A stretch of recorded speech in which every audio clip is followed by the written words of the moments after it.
J'ai publié une première vidéo de 18 secondes le 12 décembre, dont voici le texte.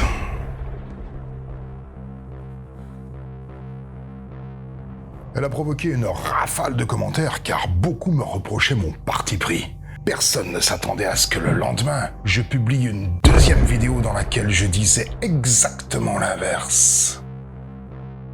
Jolie manière de montrer qu'une pièce a un côté pile et un côté face, non? Alors, c'est qui le patron?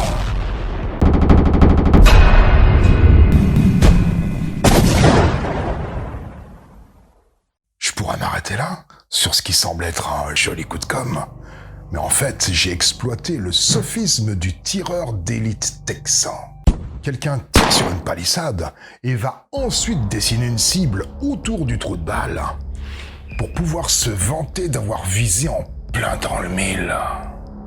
Je vais t'expliquer, tu vas comprendre. Un jour, j'étais avec un copain qui attendait l'appel d'un employeur potentiel et il me dit « Ouais, il rappellera pas. » Mais pourquoi tu dis ça? Oh non, mais je suis sûr. Et là, je lui ai dit, oui, alors écoute, s'il téléphone et que t'es engagé pour ce super job, ce sera bien fait pour toi. Bien fait pour toi. Je trouvais sympa de dire à un pessimiste, c'est bien fait, quand il obtient ce qu'il croit pas. On dit toujours que c'est bien fait quand il arrive une tuile à quelqu'un. Mais jamais dans des cas positifs. T'as perdu 10 kilos avec ton régime. C'est bien fait pour toi. Bien fait pour toi. Ça m'a donné envie de transposer ce truc-là avec un sujet d'actualité. Je me suis dit qu'entre les uns qui redoutent les effets secondaires des vaccins et les autres qui perçoivent surtout les avantages, c'était l'occasion rêvée. J'avais pas l'impression d'imposer mon avis puisque je dis si. Mais mon message est très mal passé. Ben, va regarder les commentaires et les 30% de dislikes. Face à mon erreur de communication flagrante, j'ai cherché une manière de rattraper le coup. Et j'ai rééquilibré la balance en disant exactement le contraire dans la deuxième vidéo. Elle a été très bien accueillie, alors même qu'elle ne comporte plus aucune subtilité de langage. J'ai juste éteint le feu, comme un pompier. C'est ça, le sophisme du tireur d'élite texan. Laisser croire que je suis à l'origine d'une habile manipulation médiatique et que mes deux vidéos étaient prévues pour être diffusées un jour après l'autre depuis le début. Non, les réactions du public m'ont juste pris de court et je m'en suis tiré par une pirouette avec la deuxième vidéo. Ou alors, tout ce que je viens de dire ici n'est qu'une immense arnaque. Et j'avais bien prévu les deux vidéos depuis le début.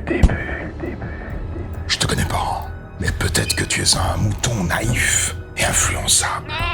Fais-tu partie des esprits éveillés qui ont compris que j'étais sincère dans cette vidéo-ci? Ou alors, souffres-tu de complotisme? Ce biais cognitif qui consiste à privilégier l'existence d'une manipulation au détriment des autres explications. Clique sur le sondage en description pour me donner ton avis. As-tu remarqué que je parle d'esprit éveillé quand j'évoque ceux qui pensent que je suis sincère dans cette vidéo? Est-ce une technique pour t'inciter à me croire? Ou pour allumer ton esprit rebelle? Rebelle en carton. Et cette vidéo-ci là que tu es en train de regarder, penses-tu qu'elle était aussi prévue depuis le début? Ou pas? T'entends le bruit de ton cerveau qui se retourne comme dans une machine à laver?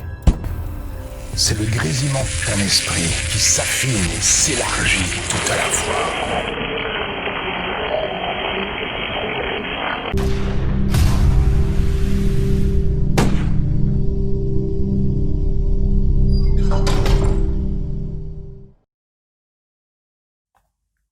Hein, t'es encore là?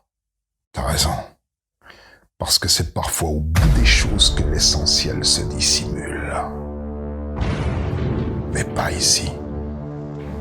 Y a rien ici. Y a rien ici. Y a rien ici. Y a rien ici. Y a rien ici. Y a rien ici. Y a rien ici. Y a rien ici. Y a rien ici. Y a rien ici. Y a rien ici. Y a rien ici.